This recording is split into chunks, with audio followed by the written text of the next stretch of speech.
Hello everybody and welcome to Storm Raids, and it's time for my April pile of possibilities.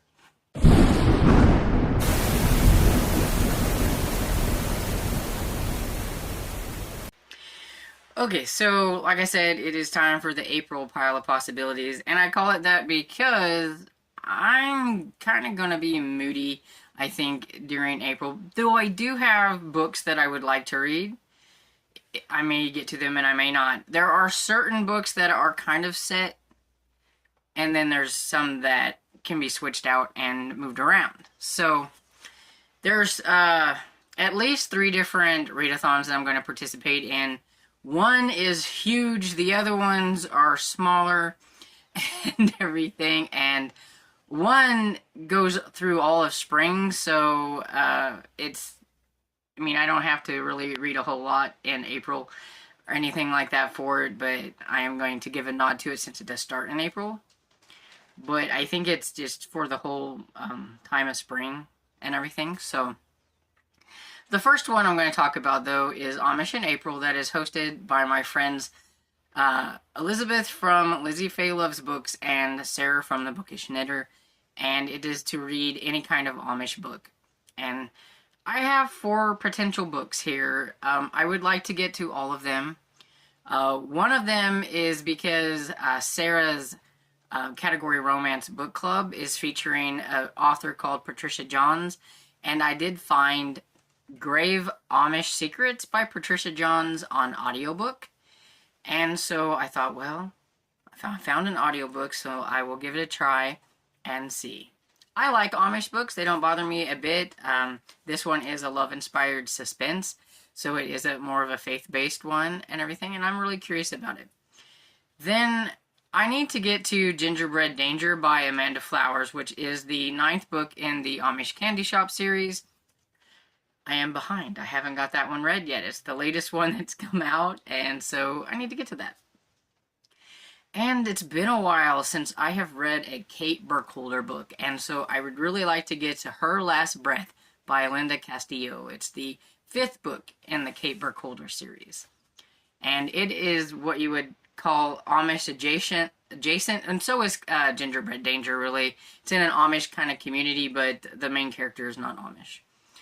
And in Kate Burkholder, she's ex-Amish and everything, but then it's still within like an Amish community, and she is a detective, or the police chief, I think. And then this last one would finish up a trilogy, and so I would really like to try to get to this one, which is Murder Freshly Baked by Vanetta Chapman. This is the 3rd book in the Amish Village Cozy Mystery series. So I'd like to wrap up that series and knock it off of my series list. So all of 4 of these I would really, really like to get to, but we'll just have to see how it goes. Now, I know there are dates for the Amish readathon. I just don't know exactly what the dates are. I forgot to look it up beforehand. But it's like a week and a half to 2 weeks maybe, and it's, I think, later on in the month. But I'm going to read these books whenever I get a chance to read them.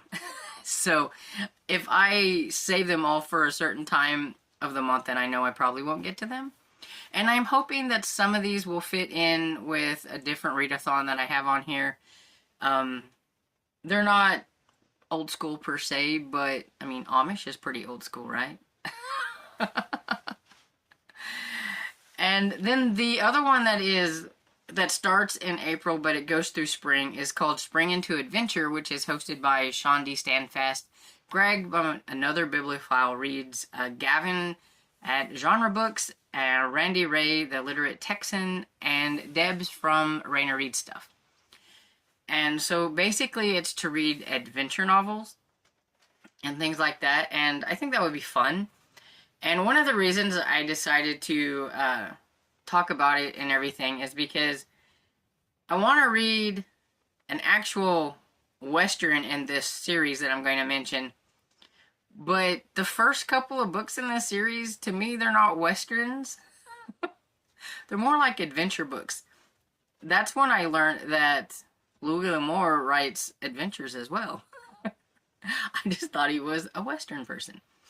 But I read the first Sackett book. I was reading it for Juno on the Range, and I was like, this is an adventure book. This isn't a Western at all. It's not a Western at all. And if you look at the second book, it's got like a Robin Hood guy on the front with a bow and arrow. This is not a Western. It talks about him being in England and treasure hunting and coins, and it sounds very much like an adventure to me. It's called To the Far Blue Mountains by Louis Moore. It's the second book in the Sackett series. And so I'd like to get the adventure ones out of the way so that whenever June gets here for June on the Range, I can read an actual Western for that and everything. And I haven't really read a whole lot of Louis L'Amour, and so I liked the first one. The first Sackett was good, and so I'm curious about this one. So I would like to try to get to it now so that I will be prepared for June. And if I want, I do have this Louis L'Amour. It's Volume 4, Part 2, so he must have a lot of short stories, because this is adventure stories, and it's got a plane on there, and I don't know what kind of adventures we're going to be doing, but it's just a bunch of short stories, and I'm not a huge short story person. I've said that over and over again, but yeah, it's got a list of some short stories in here, so maybe I'll try one of the stories from here too, if I have time in April, but I do know for sure that I'm going to get to Sackett number 2. Then the big, the giant, the huge readathon is Old School April. And I love Old School April because, well, everybody knows I like pretty much anything old school anyway. I'm reading retro books and vintage books and all that kind of stuff, so I love this kind of thing. And I'm on Team Scooby. There are 4 teams, if I can remember them. I know there's like the Candyman crew, and there's Ghostbusters, or Ghosties, Beetlejuice, and then there's Team Scooby. And Team Scooby is what I'm on, and everything. And oh, I forgot to mention, because, it's me. This is hosted by Kelsey from Slime and Slashers. Now, if you go to her channel and you view it, you're like, oh, she's all about horror. And she is. But when it comes to Old School April, you can just read anything you want.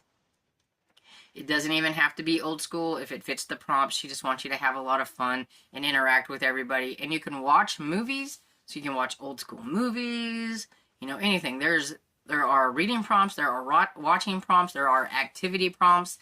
It's my one time to splurge and buy some Pop-Tarts or something that I might have ate whenever I was a kid. And things, and just kind of, have a good excuse to do that, I guess you could say. Because, it's not the healthiest things that you ate whenever you were a child, but they're good and fun. But anyway, so I have a small list of things here. Some of these are concrete, probably getting read and everything, while the other ones, I might change my mind on. One is, I do want to read another Perry Mason. I meant to read this one in March, but I'm not going to get to it. And I know I'm not going to because it just took me too long to read number 5. And this is number 6. This one is the one that was on my 25 and 25. And so I do want to put it on here because I do want to get to this one. And look at that. That's kind of spooky. But anyway, so we have The Case of the Counterfeit Eye. And then I was reading a couple of these retro romance books in February, and I didn't get finished with them.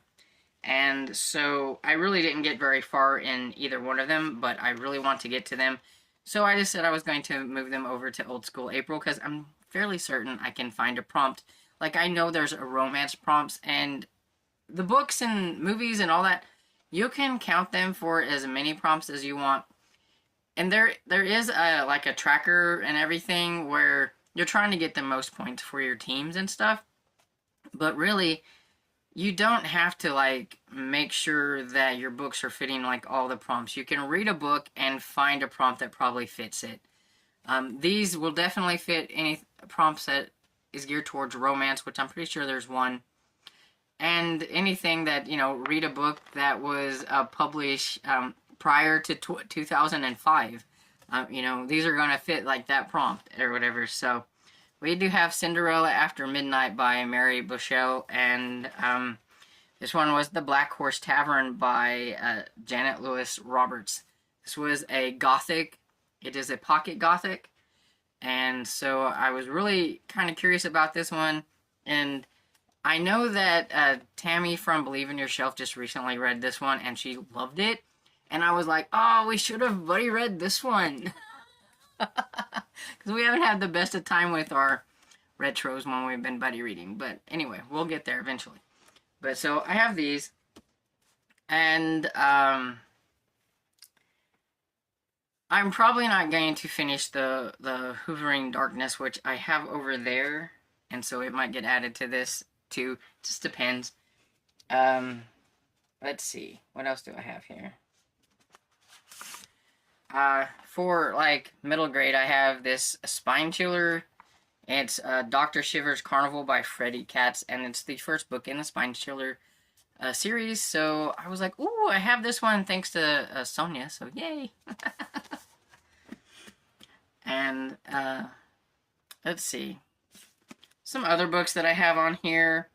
I really need to get to the second Fablehaven book by Brandon Mull, and this isn't like super like old or anything like that, but it is from 2007, so I mean, it's getting there.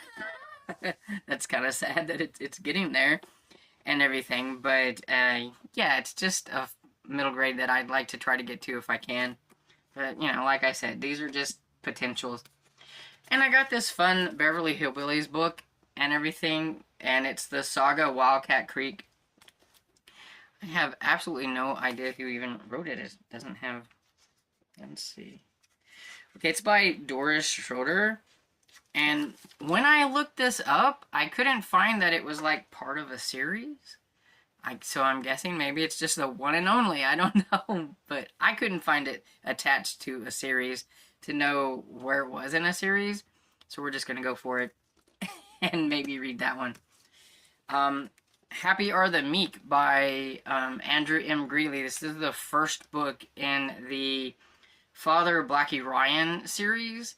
So I would like to get to it, and thank goodness it's a short one. And I'd like to try to start this series and everything. And it's definitely old school.